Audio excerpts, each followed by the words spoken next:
There's a great story in Mark chapter 4, Matthew 8, or Luke 8 about Jesus in a storm with his disciples. It says in the middle of the storm, the waves were sweeping over the boat. But here's a line from the passage of Scripture. But Jesus himself was asleep in the stern, resting on a cushion. Think about that for a moment. A contrast between what Jesus is doing and what his disciples are doing. They are frantically bailing water, paddling for shore. They're afraid for their lives. They're shouting at each other. They're blaming each other. They're threatening to throw each other overboard. But Jesus was asleep in the back of the boat, resting on a cushion.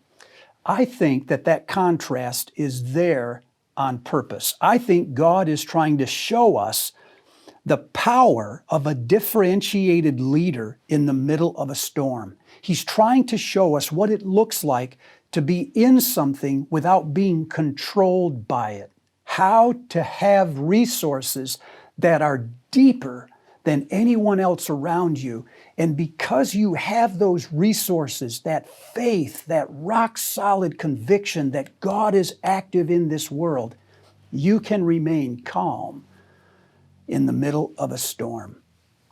This week, as you go into the place where you work, or if you talk to your groups, no doubt you'll come into contact with people who are either in a storm or they're headed for one. Sometimes they can feel it coming. They feel the wind starting to blow and the circumstances getting more and more rough and hard to navigate.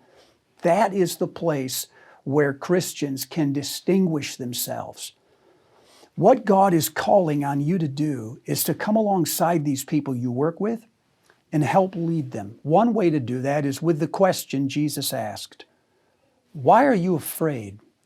If you ask them that, they will undoubtedly refer to the circumstances, to events, or to people that are doing things they cannot control. But that's not what you're asking. You're not asking them what they're afraid of. You're asking them why they're afraid. You're trying to touch the heart of their beliefs and their convictions. Do they believe that God is active in this world? Do they believe God cares? Do they believe He wants to do something about this? Or are they going to trust their own experience and their own convictions that they've gotten mostly from the culture? So today we handed out 4 questions along with a set of scriptures that people can meditate on as they go through.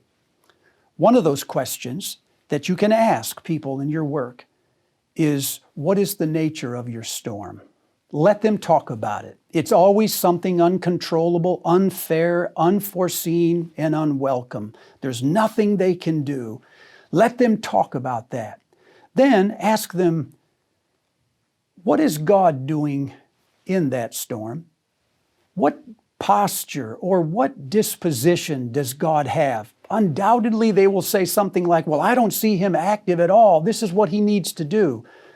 But Jesus said, the Father is always working, often in places where we're not looking. So ask them, look again, look around you. What evidence do you see anywhere that God might be at work? Third, ask them where or in whom or in what have you put your trust? Where is your faith? Where is it located? And is that person, is that system, is it reliable? Can you trust it? What if it fails?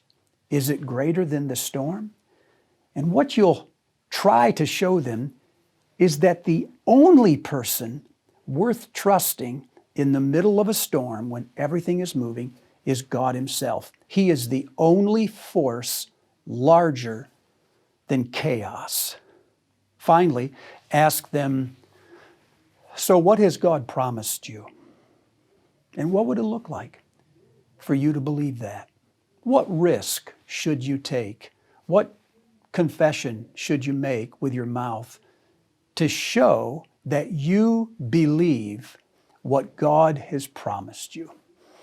If you go online or if you come to the church, we can give you one of these cards. You can talk people through it or just keep them at your side, but this seems to me a pretty valuable guide for helping people that you're going to be talking to this week who are somewhere in the middle of a storm. And as you do that, I'll be praying with others for you. I hope you're praying for each other, that God will fill us with wisdom and compassion and a sensitivity to lead people in these crises in their life. Because ultimately, in this day, those are the people that they will remember.